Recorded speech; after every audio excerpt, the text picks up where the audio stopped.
My fiancé betrayed me just like he did to his former wife.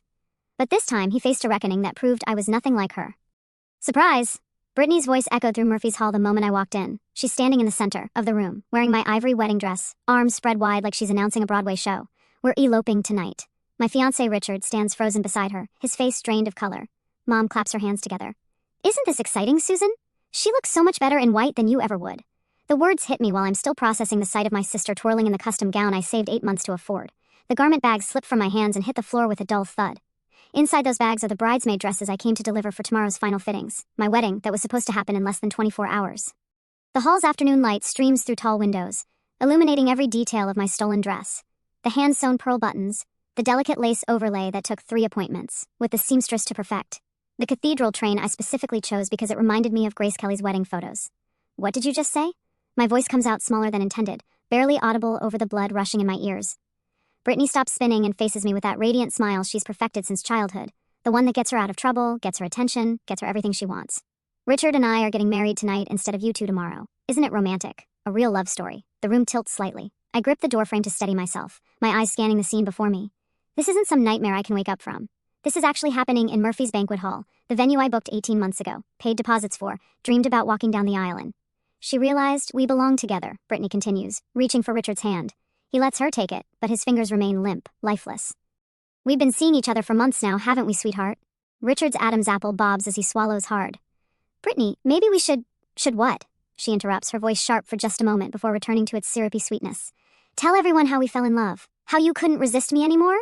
I watch Richard's face throughout this exchange, searching for some sign of the man I thought I knew. The man who proposed to me 6 months ago beside the lake where we had our first date. The man who spent hours helping me plan our future together. His usual confidence has completely evaporated, replaced by something that looks like pure terror. Mom moves closer to them, her digital camera ready. Come on, you two, let me get some pictures. This is such a special moment. The flash pops repeatedly, creating bright bursts of light that make everything feel even more surreal. Mom, stop, I manage to say, but she waves me off with that familiar dismissive gesture I've endured my entire life. Oh, Susan, don't be such a spoilsport. These things happen. Love finds a way, you know. She adjusts the camera settings while speaking, not even looking at me. Besides, you're so practical. You'll find someone more suitable, someone more your level. Aunt Carol appears from behind the makeshift bar, carrying champagne flutes that bubble and catch the light. I just can't get over this surprise, she gushes, pressing glasses into Brittany and Richard's hands. When did you two realize you were meant to be together? This is like something out of a romance novel. It just happened naturally. Brittany lies smoothly, accepting her champagne with graceful fingers. You know how it is when you meet your soulmate. Everything else just fades away. I notice Richard hasn't touched his champagne. His phone buzzes in his pocket, and he jumps like he's been shocked. The device lights up through his jacket, casting a brief glow before he quickly silences it. This happens twice more in the span of a minute, each time making him more agitated. Richard, put that phone away, Mom scolds, lowering her camera momentarily. This is your engagement party. Engagement party? The words echo in my head as I stand there, still unnoticed by most of the people filling the room. My extended family members, aunts, uncles, cousins I haven't seen in months, are all here, congratulating the happy couple, raising impromptu toasts to true love. The same people who were supposed to celebrate my wedding tomorrow. How long has this been going on? I ask, finally finding my voice. The room falls quiet. All eyes turn to me, some sympathetic, others annoyed by my interruption of their festivities. Brittany's smile never wavers. Oh, Susan, does it really matter? What matters is that Richard is finally with the right person. She takes a sip of champagne, then adds with fake concern. I hope you're not going to make this difficult. I mean, you wouldn't want to force someone to marry you when their heart belongs to someone else, would you? The cruelty in her words is wrapped in such sweet packaging that half the room probably thinks she's being considerate. But I know my sister better than anyone. I've lived 29 years as her shadow, watching her charm her way through life while I work twice as hard for half the recognition. That's my dress, I say quietly, pointing at the ivory silk that flows around her feet like water. Oh, this old thing? Brittany looks down at herself as if just noticing what she's wearing. I hope you don't mind. It was just hanging there in your closet, and Richard said he wanted to see me in white. Didn't you, darling? Richard's jaw tightens. He still won't look directly at me, his eyes darting between the floor and the windows like he's looking for an escape route. When he finally speaks, his voice is barely above a whisper. Susan, I can explain. Explain what? I step closer, and he instinctively takes a step back. Explain how you've been cheating on me with my sister? Explain how you're wearing the suit you bought for our engagement photos while she's wearing my wedding dress? Now, Susan, Mom intervenes, stepping between us. There's no need to get hysterical. These things happen. Richard realized he made a mistake. That's all. Be grateful he figured it out before you embarrassed yourself at the altar. Embarrass myself? As if being abandoned and betrayed is somehow my fault. As if saving every penny to afford a decent wedding, working double shifts at the county clerk's office, planning every detail for months, as if all of that makes me pathetic rather than dedicated. Uncle Frank, who's been quiet until now, clears his throat uncomfortably. Maybe we should all sit down and talk about this calmly. There's nothing to talk about, Brittany says firmly, moving closer to Richard and wrapping her arm through his. Richard chose me. End of story. Susan needs to accept that and move on. But I'm watching Richard's face, and what I see there isn't love or certainty. It's panic. Pure, undiluted panic. His phone buzzes again, and this time when he checks it, his face goes completely white. His hands start trembling so badly he nearly drops the device. Who keeps calling you? I ask. Nobody, he says too quickly. Work stuff. You know how it is. But I do know how it is. And Richard has never been jumpy about work calls. He's always been confident, almost cocky, about his business dealings. This nervous energy is completely new, and it's getting worse by the minute. The pieces of a puzzle start forming in my mind. Richard's recent secretive behavior, his vague explanations about weekend trips, the way he's been avoiding certain topics, deflecting questions about his past, and now this panicked response to whoever is trying to reach him. My phone feels heavy in my back pocket. The document I discovered 3 weeks ago during routine paperwork processing burns in my memory. I've been carrying this knowledge for 21 days, checking and double-checking, hoping I was wrong, praying there was some innocent explanation. But looking at Richard now, watching him fall apart in real time, I know there's nothing innocent about any of this. With trembling fingers, I reach into my back pocket and pull out my phone. The device feels weighted down by the knowledge I've been carrying for 3 weeks. Richard's face goes from pale to completely ashen when he sees me scrolling through my photos. What's on your phone, Susan? Brittany demands, her voice sharp with sudden uncertainty. I find what I'm looking for and hold up the screen. It's a photograph of a marriage certificate, clear as day, Richard Thomas Mitchell, married to Jennifer Martinez on August 15th, 2 years ago, in Phoenix, Arizona. The room goes completely silent. 3 weeks earlier, I'd been having an ordinary Tuesday at the county clerk's office. The autumn rain drummed against the windows while I worked through my usual morning routine. Process marriage certificates, check for completeness, file them in chronological order. The stack on my desk was particularly thick that day. Apparently, October was popular for courthouse weddings. I was halfway through the pile when Richard's name jumped out at me like a neon sign. My coffee mug froze halfway to my lips. There it was, printed on official county letterhead, Richard Thomas Mitchell. But this wasn't our paperwork. I hadn't processed any documents related to our upcoming wedding yet. My hands started shaking as I read the date, August 15th, 2 years ago. The bride's name was Jennifer Martinez, and the ceremony had taken place in Phoenix, Arizona. My first thought was clerical error. Someone had filed paperwork in the wrong county, or maybe there was another Richard Mitchell with the same middle name. But as I examined the document more closely, my stomach began to sink.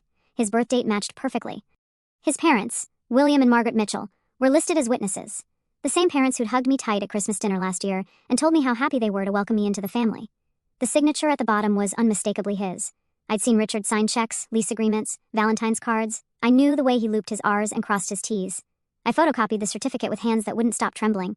The machine's bright light seemed to burn the image into my retinas, proof that the man I was supposed to marry in 6 weeks had been married to someone else just 2 years ago, someone he'd never mentioned, someone whose existence he'd completely erased from his personal history. That evening, I couldn't eat the dinner I'd prepared. I couldn't focus on the television show I'd been following. By midnight, I was sitting at my kitchen table with my laptop open, using my access to public records databases to search for more information about Jennifer Martinez. What I found made me physically ill. Divorce papers filed 8 months ago in Maricopa County, Arizona. Jennifer Martinez versus Richard Thomas Mitchell. The initial filings cited irreconcilable differences, but the supporting documents told a much darker story. Page after page of allegations that made my hands shake as I read them. Systematic financial fraud, misrepresentation of assets, false claims regarding employment status and income, abandonment of marital residence without notice or explanation, and the phrase that made bile rise in my throat: theft of joint marital assets totaling $37,000. Jennifer Martinez had trusted Richard completely. She'd combined their bank accounts, put his name on her credit cards, helped him establish business credit using her excellent financial standing as collateral. Then one morning she'd woken up to find him gone, along with every penny they'd saved together. I spent the rest of that night printing documents, cross-referencing court filings, following a paper trail that painted Richard as a calculating predator. The divorce proceedings had been messy and prolonged because Jennifer couldn't locate Richard to serve him papers. He'd vanished so completely that she'd had to publish legal notices in newspapers, hoping he'd surface long enough to respond to the divorce petition. The next morning at work, I felt like I was living in an alternate reality. My coworkers chatted about their weekend plans while I sat at my desk, staring at the evidence of Richard's deception. When my supervisor asked about wedding preparations, I managed to smile and give cheerful responses, while my world crumbled internally. During my lunch break, I drove to our bank and requested detailed statements for our joint savings account. The teller, Mrs. Patterson, had known me since I was a teenager, and chatted warmly while she printed the records. "Such an exciting time for you, dear," she said, handing me the papers. "Planning a wedding must be so much work." If only she knew. I sat in my car in the bank parking lot, reviewing months of transactions. Small withdrawals at first, each one accompanied by reasonable explanations from Richard. $200 for the photographer's deposit, $500 for catering adjustments, $300 for additional flowers. The amounts seemed modest, typical wedding expenses that I'd been happy to share, But when I cross-referenced these withdrawals with our actual vendor agreements, nothing matched. The photographer had received a completely different amount than what Richard claimed to have paid. The florist showed no record of the deposit he'd mentioned. The caterer's contract reflected a payment schedule that bore no resemblance to our bank statements. Richard had been systematically stealing from our joint account for months, using our wedding planning as cover for his theft, just like he'd done to Jennifer Martinez. I started keeping detailed notes in a composition notebook I bought at the drugstore. Every inconsistency, every vague explanation, every red flag I dismissed during our year-and-a-half relationship, his expensive watch that appeared suddenly, supposedly a performance bonus from work, the designer suits that seemed beyond his stated salary range, his reluctance to discuss his job in specific terms or introduce me to colleagues. Most disturbing were the business trips to Phoenix that he'd mentioned casually over the past year, client meetings, he'd said, industry conferences, networking opportunities. Now I understood the real purpose of those trips. He hadn't been building professional relationships. He'd been maintaining his double life, checking on his abandoned wife while she struggled to rebuild her finances and locate him for divorce proceedings. By the end of that first week of investigation, I discovered bank transfers to accounts in Colorado and Oregon, states where Richard claimed he'd never traveled. Social media searches revealed fragments of relationships with women in both locations, though most of the profiles had been hastily deleted or made private when I tried to dig deeper. The pattern became clear as I assembled more pieces of the puzzle. Richard was a serial con artist who targeted women in their late 20s and early 30s, women who were financially stable and emotionally ready for commitment. He'd establish himself in their lives, gain access to their resources, then vanish when the situation became too complicated or when he'd extracted maximum benefit. I created a timeline spanning 3 years, mapping Richard's movements across state lines. Each location represented another woman, another victim, another life he damaged while building his next opportunity. Jennifer Martinez wasn't an isolated incident. She was part of a calculated pattern of financial and emotional devastation. The most heartbreaking discovery came during my second week of investigation. Child support records from Arizona Family Court showed Jennifer Martinez fighting to collect payments for a 4-year-old daughter named Sophia, Richard's biological daughter, a little girl he'd abandoned along with her mother, leaving them with nothing while he moved on to establish his next fraudulent relationship. Every evening after work became a ritual of documentation. I'd spread court records across my kitchen table, photograph bank statements, scan legal documents. My dining room looked like a detective's evidence board, with timelines taped to the walls and file folders organized by state and victim. I was methodical about it, approaching the investigation with the same careful attention to detail that made me good at my job. But this wasn't routine paperwork. This was evidence of systematic criminal behavior by the man I'd trusted with my future, the man who'd convinced me he was ready to build a life together. 3 weeks of carrying this knowledge while pretending everything was normal. 3 weeks of watching Richard plan our wedding, knowing he'd done this exact same thing with other women. 3 weeks of wondering whether I'd have the courage to expose him, or if I'd end up like Jennifer Martinez, financially ruined and emotionally shattered while he moved on to destroy someone else's trust. Standing here in Murphy's Hall, watching the man I thought I loved fall apart as he recognizes the evidence on my phone screen, I finally have my answer. The methodical clerk in me has built an unshakable case, and Richard knows his carefully constructed lies are about to crumble completely. Richard takes a shaky step backward when he sees the marriage certificate on my phone screen. His face has gone from pale to gray, and beads of sweat are forming along his hairline despite the cool October air conditioning in Murphy's Hall. That's not what it looks like, he stammers, his usual confidence completely shattered. Really? I swipe to the next photo, Jennifer's divorce filing. Then explain this. The silence stretches uncomfortably as everyone in the room leans forward to get a better look at my phone. But I'm not done. I've spent 3 weeks building this case, and I'm going to present every piece of evidence I've gathered. Jennifer Martinez, I announced to the room, kindergarten teacher in Phoenix, 28 years old when she married you, Richard. She thought she'd found her soulmate. I swiped to another document, a victim impact statement Jennifer had filed with the court. I'd found it buried deep in the legal proceedings, a heartbreaking account of how Richard had systematically dismantled her life. She worked at Sunrise Elementary, teaching first grade. Had her own apartment, her own car, $23,000 in savings from years of careful budgeting. My voice stays steady as I read from her statement. She met you at a coffee shop near her school. You told her you were recently divorced, working as a business consultant, temporarily staying at extended stay hotels, while looking for the right place to settle down. Brittany's confident smile is starting to waver. Susan, what does this have to do with anything? That's ancient history. Ancient history? I laugh, but there's no humor in it. Richard married Jennifer on August 15th, 2 years ago. We started dating 6 months later in February, which means he was still married when he asked for my number at that bookstore downtown. Richard's phone buzzes again, and this time, when he checks it, his hands are shaking so badly he nearly drops the device. I catch a glimpse of the screen, multiple missed calls from a Phoenix area code. Jennifer's not just ancient history, Brittany. She's very much current events, especially since Richard never actually divorced her. The room explodes in shocked murmurs. Mom's camera hangs forgotten in her hands. Aunt Carol sets down her champagne glass so hard it rings against the table. That's impossible, Mom says weakly. He can't marry you if he's already married to someone else. Exactly. That's called bigamy, Mom. It's a felony. I swipe to another document. the child support case that had kept me awake for 3 nights straight. But Jennifer's situation gets worse, much worse. Because 4 months after their wedding, she discovered she was pregnant. Brittany's face goes white. Richard looks like he might actually faint. Sophia Martinez, born June 10th, 4 years ago, Richard's biological daughter. I hold up a photo I'd found through my public records search. A court filing that included a picture of a beautiful little girl with dark hair and Richard's distinctive green eyes. He abandoned both of them when Sophia was 6 months old, disappeared one morning while Jennifer was at work, taking every penny from their joint accounts, her grandmother's antique jewelry, and even the baby formula she'd bought in bulk. The silence in Murphy's Hall is deafening. Even the catering staff has stopped setting up tables to listen. Jennifer's been working 2 jobs ever since, I continue, my voice growing stronger with each revelation. Teaching during the day, cleaning offices at night, trying to make ends meet while raising a toddler alone. The state of Arizona has been trying to collect child support from Richard for 3 years. That's why he keeps changing his phone number, why he never stays at the same address for more than a few months. Richard's phone buzzes again. This time, he doesn't even look at it. But Jennifer isn't Richard's only victim. I swipe to a new set of documents. Maria Santos, Denver, Colorado. Relationship started 18 months ago, ended 10 months ago when Richard disappeared with her inheritance money. $28,000 her grandfather left her. I'd spent days tracking down Maria's story through social media posts, court filings, and credit reports. She'd been more cautious about sharing details publicly, but the financial devastation was clear from the legal documents. Maria was a nurse practitioner, 32 years old, owned her own condo, had excellent credit. Richard told her the same story. Recently divorced consultant, family money tied up in legal proceedings. He moved in after 3 months, convinced her to add his name to her bank accounts to simplify their finances for their upcoming marriage. I look directly at Brittany as I continue. Sound familiar? The same rapid timeline, the same financial integration, the same promises about building a future together. Then there's Rebecca Chin in Portland, Oregon, physical therapist, 31 years old. Richard's relationship with her overlapped with Maria's by 4 months. He told Rebecca that Maria was a business partner who was helping him transition his consulting practice to the West Coast. The documents I'd uncovered about Rebecca were the most recent and the most disturbing.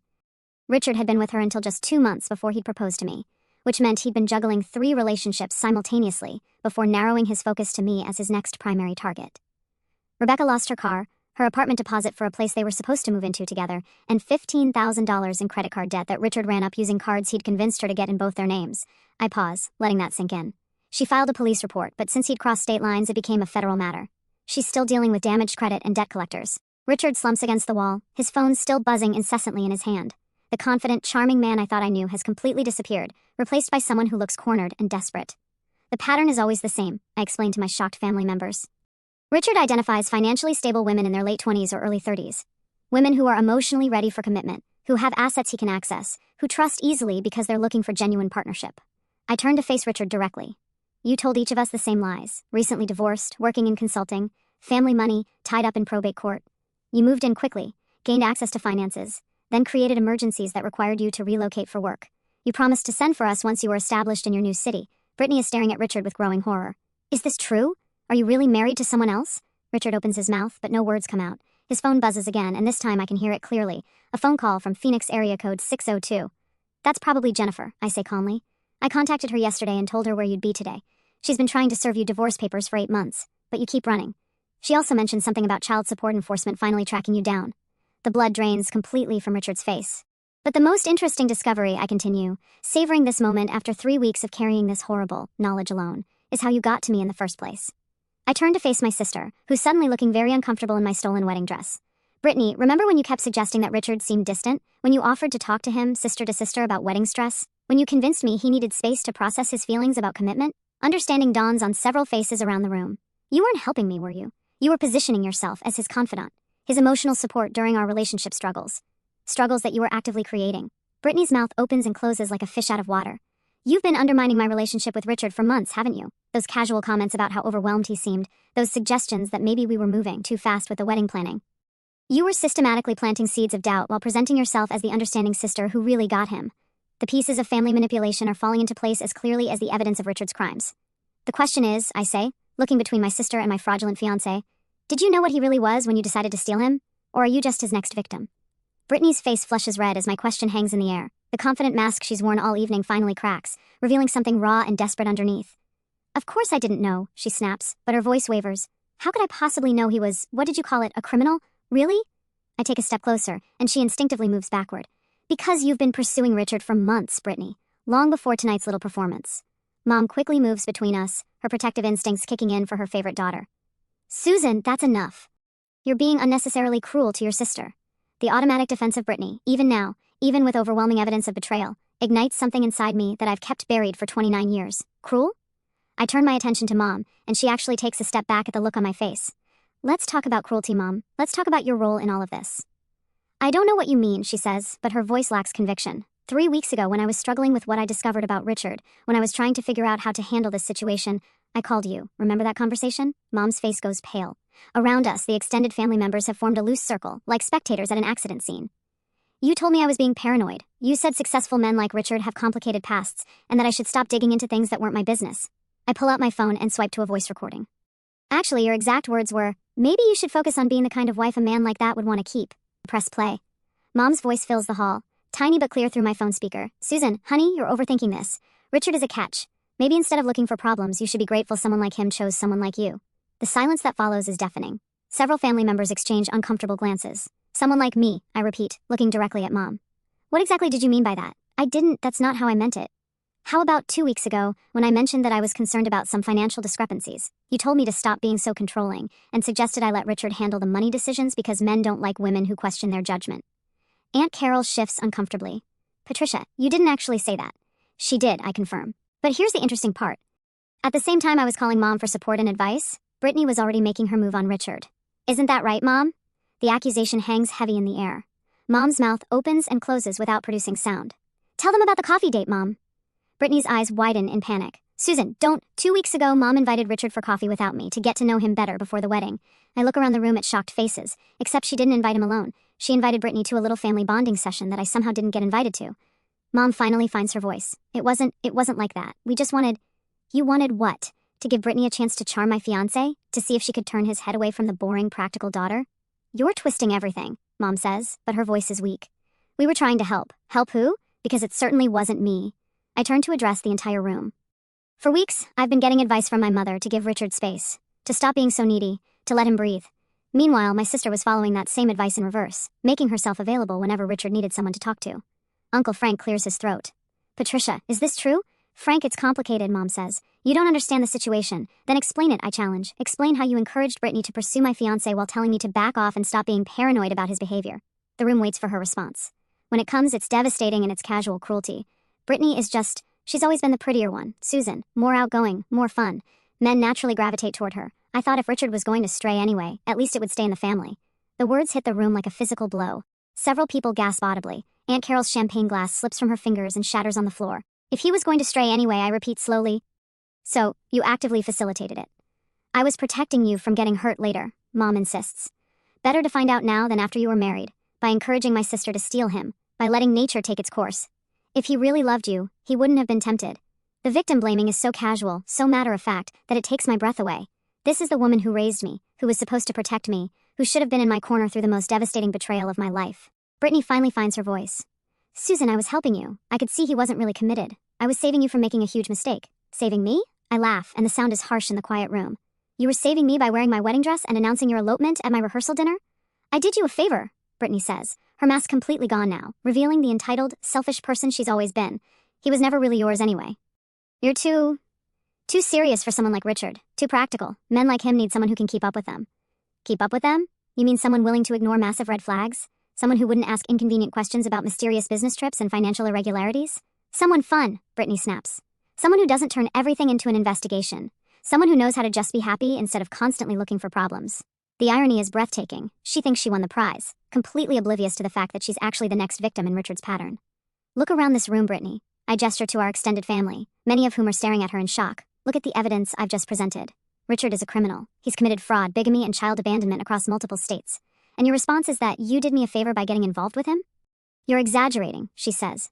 But uncertainty creeps into her voice for the first time. Am I, Richard? Tell her about Jennifer. Tell her about Sophia.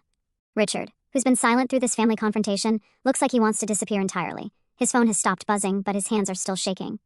Tell her about the $37,000 you stole from your wife, I continue. Tell her about the child support you owe. Tell her about Maria and Rebecca and the financial devastation you've left in your wake. That's all in the past, Richard mumbles. The past? You're still legally married to Jennifer. You still owe child support. The FBI is still investigating you for interstate fraud. That's very much the present, Richard.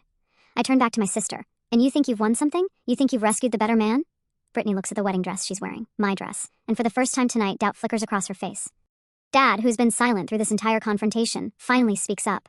His voice is quiet, defeated. Patricia, how long has this been going on? Mom turns to him with surprise.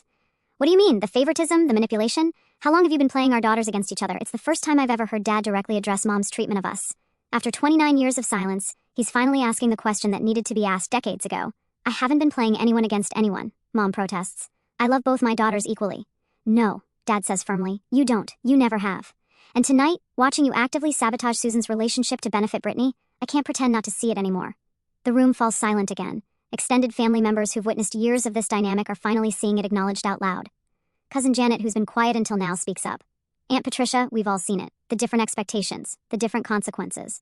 Susan could never get away with half the things Brittany has done over the years. That's not true, Mom says weakly. It is true, Uncle Robert adds quietly. We've all watched it happen. We just never said anything because it wasn't our place. The web of family complicity is finally unraveling. 30 years of silence and enablement exposed in one devastating conversation. The revelation about decades of family complicity hangs heavy in Murphy's hall when Richard's phone suddenly erupts with a different ringtone, not the usual buzz, but an actual call he can't ignore. The sound cuts through the tension like a knife, and everyone turns to look at him. He fumbles with the device, his hands shaking so badly he nearly drops it. The caller ID clearly shows a Phoenix area code. After 3 rings, he finally answers. Hello. His voice is barely above a whisper. Even from across the room, we can hear a woman's voice on the other end, sharp with anger and desperation. Richard's face goes from gray to green. Jennifer, I can explain, he starts, but the voice cuts him off. The one-sided conversation continues for 30 seconds before Richard pulls the phone away from his ear and ends the call with trembling fingers. Who is that? Brittany asks, though from the look on her face she's beginning to understand. Nobody, Richard lies automatically, but his voice cracks on the word. Just work stuff. I step forward, my phone still in hand. That was your wife, wasn't it, Richard? Jennifer Martinez, the kindergarten teacher you abandoned with your daughter. Ex-wife, he corrects desperately. We're divorced. The paperwork just got delayed because of jurisdictional issues between states. Show us the divorce decree, I challenge. Richard's mouth opens and closes like a fish gasping for air. I don't have it with me. It's at my apartment. Convenient. I swipe to another document on my phone. Because according to the Arizona Department of Vital Records, no divorce has been finalized between you and Jennifer Martinez. You're still legally married, which makes your engagement to me, and now to Brittany bigamy. The word hangs in the air like a toxic cloud. Brittany instinctively takes a step away from Richard, her hand flying to her throat. Wait, she says slowly, if you're still married to someone else, then what exactly are we doing here? What was all this about eloping? Richard runs his hands through his hair, leaving it disheveled. Sweat stains are visible on his dress shirt despite the cool air conditioning. Brittany, sweetheart, you have to understand, the situation is complicated. Jennifer and I, we were never really compatible. What we have is real. Real? Brittany's voice rises. What we have, we've been together for what, 2 months? And you're still married to someone else. 3 months, Richard corrects automatically, then realizes his mistake. I do the math quickly. 3 months.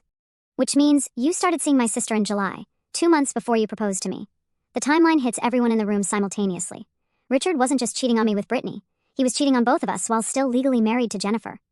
How many women are you involved with right now? I ask point blank. It's not like that, Richard protests, but his credibility is completely shot. Susan, you have to believe me. What Brittany and I have, it just happened. I never meant for it to go this far. Brittany stares at him with dawning horror. Go this far? You asked me to elope with you tonight. You said you loved me. You said we were soulmates. We are, Richard insists, reaching for her hand. She jerks away from his touch. Brittany, don't let Susan poison what we have. She's just jealous because she couldn't hold on to me. The manipulation attempt is so transparent that several people in the room actually scoff audibly. Hold on to you? I laugh, but there's no humor in it. Richard, I've spent 3 weeks documenting your criminal activity across 4 states. Trust me, I'm not trying to hold on to anything. I swipe to a new screen on my phone, a bank statement from our joint account. Let's talk about those romantic gifts you bought for my sister. The expensive dinners, the weekend getaway to that bed and breakfast in wine country. How did you pay for those, Richard? His face goes pale again. My consulting work has been going really well. Your consulting work that nobody can verify. The business that has no office address, no website, no clients that anyone can actually contact. I show the bank statement to the room. These charges were made on our joint credit card, Richard, the card that's supposed to be for wedding expenses. Brittany grabs the phone to look at the statement herself. Her face transforms as she sees the charges. The restaurant where Richard took her for their first romantic dinner. The boutique hotel where they'd spent last weekend. The jewelry store where he'd bought her the earrings she's wearing right now. You paid for our dates with Susan's money? Her voice is barely a whisper. It's not like that, Richard says desperately. The money situation is temporary. I was going to pay it all back before the wedding. What wedding? I ask sharply. You can't legally marry anyone while you're still married to Jennifer. The annulment will go through any day now. There is no annulment, I interrupt. I called the courthouse in Phoenix yesterday. You never filed for divorce, let alone annulment. Jennifer has been trying to serve you papers for months, but you keep running away. Richard's phone rings again. Same Phoenix area code. This time he doesn't answer, but the sound fills the silent room like an accusation. Brittany is staring at the credit card statement with growing horror. The hotel room last weekend, the one where you said you wanted to make everything official between us, you charged it to your joint account with Susan. Brittany, please. You made love to me in a hotel room that my sister paid for. Her voice is flat, emotionless. While you were still married to another woman. While you were engaged to Susan. The brutal reality of the situation is finally sinking in for everyone in the room. Richard wasn't juggling two relationships. He was managing a complex web of deception involving multiple women across multiple states, all while maintaining a facade of legitimate business success. How much of Richard's supposed success was real? Uncle Frank asks quietly.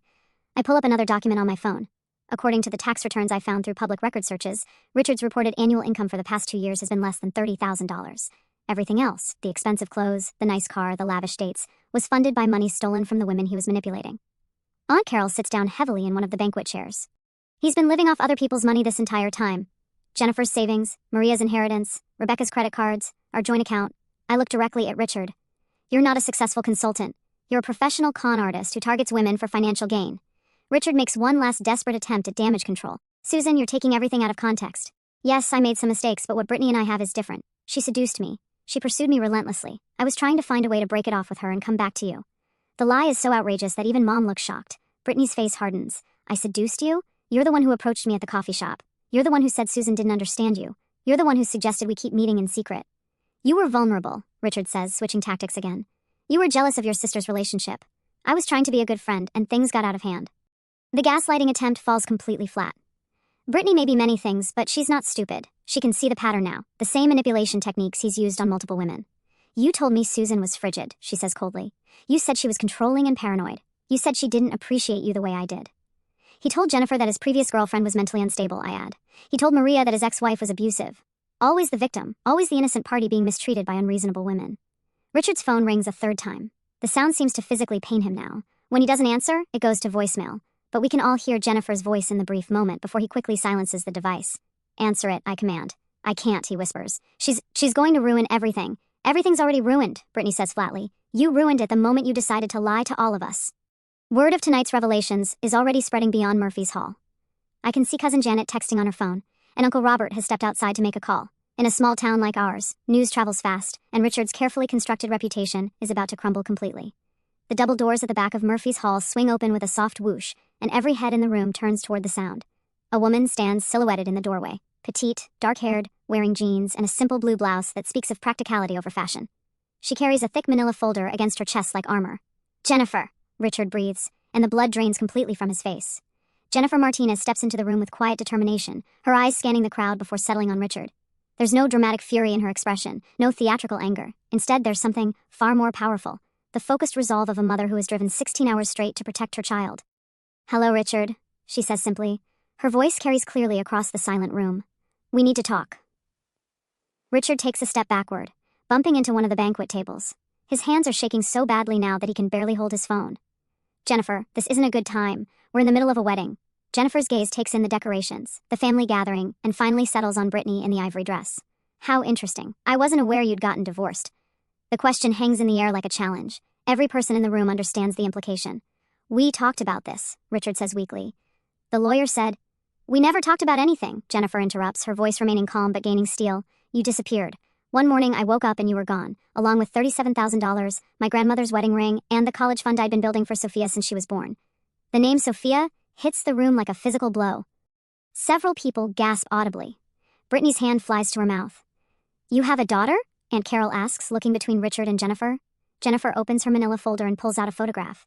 Even from where I'm standing, I can see it's a school picture of a beautiful little girl with dark curls and Richard's unmistakable green eyes. Sophia Elena Martinez, 4 years old, Jennifer says. She starts kindergarten next month.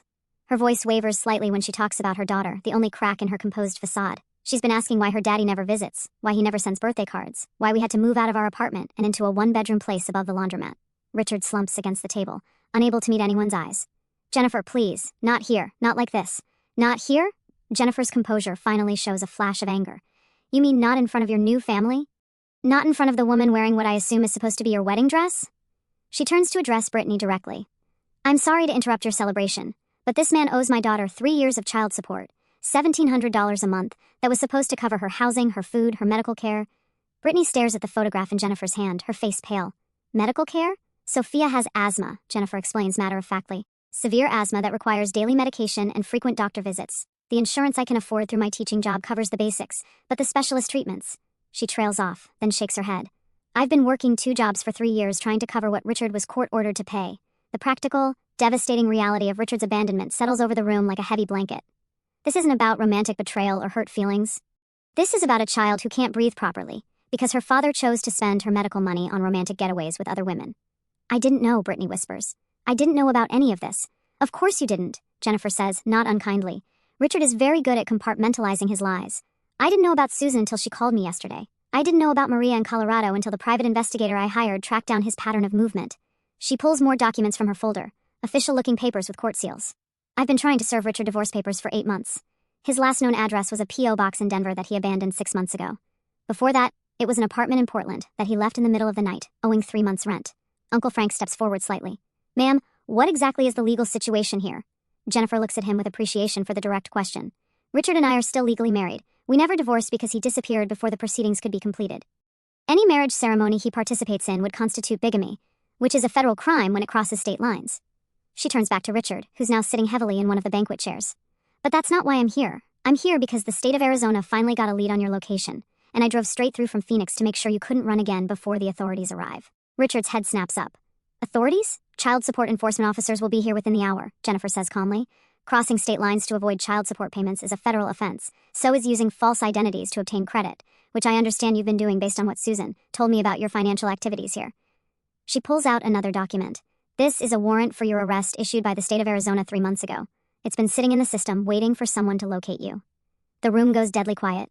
Richard stares at the warrant, as if it might disappear, if he concentrates hard enough.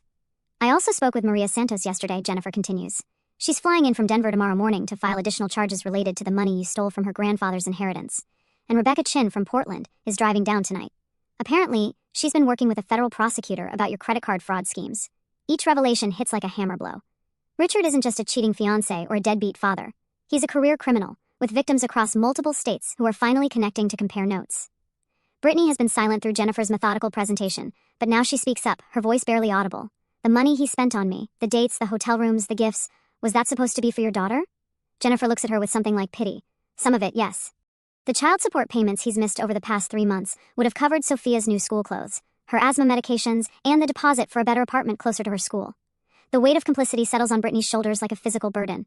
She sinks into a chair, still wearing my wedding dress, looking smaller and more fragile than I've ever seen her. I didn't know, she repeats. I thought he was successful. I thought he was divorced. I thought what you were supposed to think, Jennifer says gently. Richard is very skilled at presenting exactly the image each woman needs to see. He told me his previous girlfriend was mentally unstable. I assume he told you something similar about Susan. Brittany nods miserably. He said she was controlling and paranoid. He told Maria that his ex-wife was abusive, Jennifer continues. He told Rebecca that his business partner was embezzling from their company, and he needed time to sort out his finances. Always the victim. Always the innocent party being wronged by unreasonable people. She turns to address the entire room. Ladies and gentlemen, you're looking at a textbook sociopathic con artist. Someone who feels no genuine remorse for the pain he causes, who sees other people as resources to be exploited, rather than human beings deserving of honesty and respect. Richard finally speaks, his voice hollow. Jennifer, I never meant for it to go this far. I was going to pay everything back. I was going to make things right. When? Jennifer asks sharply. When were you going to pay back the money you stole from our daughter's college fund? When were you going to start being a father to Sophia? After you finished defrauding your next victims? Her composure cracks slightly, revealing the exhaustion and frustration of 3 years spent struggling alone. I have worked 60-hour weeks for 3 years, Richard. I teach first grade during the day and clean office buildings at night. I haven't bought myself new clothes in 18 months because every spare penny goes to Sophia's medical needs. Meanwhile, you've been living like a king on money stolen from the women foolish enough to trust you. The stark contrast between Jennifer's sacrifice and Richard's selfishness fills the room like a toxic cloud. Here stands a woman who has given everything for her child, facing a man who abandoned that same child to fund his own pleasure. Outside, I can see flashing lights through the windows, red and blue, getting closer. The red and blue lights grow brighter through Murphy's Hall windows as 2 police cruisers pull into the parking lot. Richard's face goes ashen as he watches the officers approach through the glass doors. That was fast, Jennifer observes, checking her watch. I told them you'd probably try to run again. But Richard doesn't run. He sits frozen in his chair, staring at the legal documents Jennifer has spread across the banquet table, like a prosecutor presenting evidence. Outside, I can see Officer Martinez, no relation to Jennifer, despite the shared surname, speaking into his radio while his partner heads toward the building's entrance. Richard Thomas Mitchell. Officer Martinez's voice carries authority as he enters the hall. We have a warrant for your arrest issued by the state of Arizona. The room falls silent except for Mom's sharp intake of breath. Several family members pull out their phones, and I can see them frantically texting. In a town of 12,000 people, news travels at lightning speed, and tonight's drama is about to become tomorrow's headline in the local newspaper. On what charges? Uncle Frank asks, his legal background making him step forward as an unofficial advocate. Failure to pay court-ordered child support, crossing state lines to avoid financial obligations, and identity fraud. Officer Martinez reads from his paperwork. Additional federal charges may be filed pending investigation by the FBI's White-Collar Crime Division. As Richard is read his rights, his phone, which has been buzzing constantly, starts ringing again. This time, it's not Jennifer calling, but someone else entirely.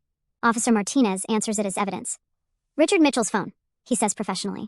The voice on the other end is loud enough that several people nearby can hear it. A man's voice, angry and demanding to know where Richard is. Who am I speaking with? Officer Martinez asks, pulling out a notebook. Tom Bradley from Bradley Construction, the voice says. Mitchell owes us $47,000 for the downtown renovation project. He was supposed to pay us last month, and now his checks are bouncing. Officer Martinez exchanges glances with his partner. Sir, I'm going to need you to contact the district attorney's office tomorrow morning. This is now part of a criminal investigation. As the call ends, I see understanding dawn on several faces in the room. Tom Bradley is a respected local contractor, and if Richard owes him nearly $50,000, that means his professional deception goes deeper than just personal relationships. How much money are we talking about? Cousin Janet asks, her phone still in her hand, clearly documenting everything for her social media followers. Jennifer opens another folder. Based on what I've been able to track down with my private investigator, Richard has defrauded at least 6 women across 4 states, out of approximately $200,000 over the past 3 years. The number hangs in the air like a bomb. $200,000. That's more than many people in our town make in 5 years. But that's just the individual victims. Jennifer continues. Susan mentioned he's been using fake business credentials here locally. If he's been taking deposits or payments for services he never intended to provide, she doesn't need to finish the sentence. Everyone understands the implications. As Richard is led away in handcuffs, Brittany finally speaks up. What happens now? To me, I mean. Am I in trouble too? Officer Martinez turns to her with professional compassion. Ma'am, if you were unaware of Mr. Mitchell's criminal activities and married status, you're considered another victim. However, we'll need you to provide a statement about your relationship and any financial transactions between you. The word victim hits Brittany hard. She spent the entire evening believing she was the victor in some romantic competition, only to discover she's actually the latest mark in a criminal enterprise. My phone buzzes with a text from my boss at the county clerk's office. Susan, is it true what they're saying about Richard? Channel 8 News just called asking about marriage records. The media attention is starting. Within hours, Richard's arrest will be local news, and by tomorrow morning it'll be a cautionary tale about online dating and financial fraud that gets picked up by regional outlets. Mrs. Patterson from the bank is here, Aunt Carol announces, looking toward the entrance where Murphy's Hall's owner is speaking with an older woman I recognize. Immediately, Mrs. Patterson approaches with the grim expression of someone delivering bad news. Susan, dear, I'm so sorry to interrupt, but we've had several business accounts request holds on payments to Richard Mitchell's consulting firm. When word got out about tonight, she trails off delicately. How many accounts? I ask. 7, so far totaling about $90,000 in contracts and deposits, Mrs. Patterson says, her voice gentle but firm. The bank board is meeting tomorrow morning to discuss potential liability for any loans or credit lines we extended based on Mr. Mitchell's fraudulent financial statements. Brittany looks stricken. How did this become so big so fast? Small town, Jennifer explains matter-of-factly. Everyone knows everyone. When something like this happens, word spreads through every social circle, every business network, every church congregation within hours. She's right. I can see it happening in real time as family members text updates, as Mrs. Patterson takes calls from other concerned business owners, as Cousin Janet live streams updates to her Facebook followers. Janet, turn that off, Mom says sharply. But her voice lacks its usual authority. For the first time in years, people aren't automatically deferring to her wishes. Why? Janet challenges. This is news, Aunt Patricia. People need to know what happened here tonight, because it's family business, Mom insists. Family business? Uncle Robert speaks up, his voice heavy with years of accumulated frustration. Patricia, you actively facilitated this mess. You encouraged Brittany to pursue Susan's fiancé, then tried to cover it up when everything fell apart. This stopped being private family business the moment you decided to publicly humiliate one daughter to benefit the other. The criticism hits Mom like a physical blow. She's always been the matriarch, the woman whose opinions carried weight at family gatherings. Now her own brother is calling her out in front of everyone. I was trying to protect Susan, she says weakly. No, I interject firmly. You were protecting your image. You couldn't stand the idea that your precious Brittany might be seen as second choice, so you orchestrated a situation where she could steal what was mine and make it look like fate. The truth settles over the room uncomfortably. Several relatives who've witnessed years of this dynamic are finally seeing it called out directly. Susan's right, Cousin Michael says quietly. He's always been the peacemaker, the one who avoids confrontation. Aunt Patricia, we've all watched you favor Brittany since they were kids. Tonight just made it impossible to ignore anymore. It's not favoritism, Mom protests, but her voice cracks. I love both my daughters equally. Then why, asks Aunt Sarah, Dad's sister, did you let Brittany take Susan's wedding dress without asking? Why did you encourage Richard to spend time with Brittany while telling Susan to give him space? Mom has no answer. The evidence of her manipulation is too clear, too well documented by tonight's events. I think, Dad says quietly, speaking up for only the second time tonight, we need to have some serious family conversations after everyone's had time to process what happened here. It's the closest thing to a rebuke he's ever given Mom publicly, and the shock on her face shows she understands the significance. My phone buzzes again. This time, it's a friend from high school, who now works at the local newspaper. Susan, I'm so sorry about everything. Do you want to give a statement for tomorrow's paper? We want to make sure your side gets told accurately. The offer is tempting, but I shake my head. Not yet. Maybe after the legal situation gets sorted out. Jennifer overhears and nods approvingly. Smart choice. Let the criminal charges speak for themselves first. The media attention will die down once people realize this is really about fraud and child abandonment, not romantic drama. Outside, more cars are arriving. I recognize several vehicles, neighbors, CO workers, even the pastor from our church. Word has spread beyond family, and people are coming to see the aftermath for themselves. Murphy's Hall has become the center of the biggest scandal our small town has seen in decades, and everyone wants to witness the fallout firsthand. The crowd gathered outside Murphy's Hall begins to thin as the evening grows late, but the conversations continue in hushed clusters. I watch from the window as neighbors and community members process what they've witnessed, the complete unraveling of a man they believe to be a successful businessman, the exposure of a family's toxic dynamics, and the arrest that will likely dominate local headlines for weeks to come. Susan. Jennifer's voice draws my attention back to the hall's interior. She's packing her documents back into the manila folder but pauses to look at me directly. Thank you for calling me, for giving me the chance to finally face him. I wasn't sure I'd ever get this opportunity. I shake my head. You don't need to thank me. You're the one who drove 16 hours and brought the evidence that sealed his fate. We both did what we had to do, she says simply. The difference is you chose to act before he could hurt you the way he hurt me. Brittany, still wearing my wedding dress, but looking nothing like the confident bride who'd announced her elopement hours earlier, approaches us hesitantly. Her mascara has smudged, leaving dark circles under her eyes, and the ivory silk that had seemed so radiant now appears rumpled and out of place. Jennifer, her voice is small, uncertain. Can I ask you about Sophia? Jennifer's expression softens slightly. What would you like to know? Is she okay? I mean, with her asthma and everything? Brittany's question comes out in a rush. The money Richard spent on me, the money that was supposed to be for her medical care. How much damage did that cause? It's the first truly selfless question I've heard my sister ask in years. Jennifer seems to recognize this too, because her response lacks the edge it had carried earlier. She's managing, Jennifer says carefully. I've been able to keep up with her basic medications, and the school nurse has been incredibly helpful, but there are some specialist treatments she needs that we've had to postpone because of cost. Brittany pulls out her phone and opens her banking app. I don't have much, but I have some savings, about $4,000. Would that help? I know it doesn't make up for anything, but... The offer hangs in the air. Jennifer looks surprised by the gesture, and frankly, so am I. This kind of immediate practical generosity is completely unlike the sister I grew up with. You don't have to do that, Jennifer says gently. You were a victim too. No, Brittany says firmly. I was willfully blind. I chose not to ask questions when things didn't add up because I liked the attention, liked feeling special. A 4-year-old girl shouldn't have to suffer because of my selfishness. She transfers the money on her phone, showing Jennifer the confirmation screen. It's not enough, but it's a start. Jennifer accepts the phone and copies down the transaction details. Thank you. This will cover Sophia's next 3 specialist appointments. The interaction marks a shift in Brittany that I never expected to see. For the first time in our lives, she's putting someone else's needs before her own gratification. Brittany, I say quietly, drawing her attention. We need to talk. Not tonight, not here, but soon. She nods, tears forming in her eyes. I know. I have a lot to apologize for, a lot to figure out about myself. Dad appears beside us, looking older than he had at the beginning of the evening. The stress of watching his family implode in public has taken a visible toll. Girls, I think we should head home, let people process what happened tonight. As we begin gathering our belongings, Pastor Williams enters the hall. He's a kind man in his 60s who's known our family since Brittany and I were children. His presence draws immediate attention from the remaining family members. I came as soon as I heard, he says, his voice carrying genuine concern. Is everyone all right? Define all right, I say with a weak smile. He approaches with the measured steps of someone accustomed to dealing with family crises. I know tonight has been traumatic for everyone involved. Sometimes situations like this, painful as they are, create opportunities for growth and healing that wouldn't exist otherwise. Mom, who's been silent since her public rebuke by multiple family members, finally speaks up. Pastor, I don't know how to fix this. I don't know how to undo the damage I've caused. It's the first time I've ever heard her admit culpability without immediately making excuses or shifting blame. The admission seems to surprise her as much as it does the rest of us. The willingness to acknowledge mistakes is the first step, Pastor Williams says gently. But the real work comes in changing the patterns that created those mistakes in the first place. He turns to address the room. What happened here tonight was devastating, but it also revealed truths that needed to come to light. Sometimes God uses painful circumstances to expose problems that have been festering in darkness. Jennifer, who's been preparing to leave, pauses at his words. I'm not particularly religious, but I've learned that secrets have a way of eating away at everything good until someone has the courage to drag them into the open. Her observation carries weight because it comes from experience.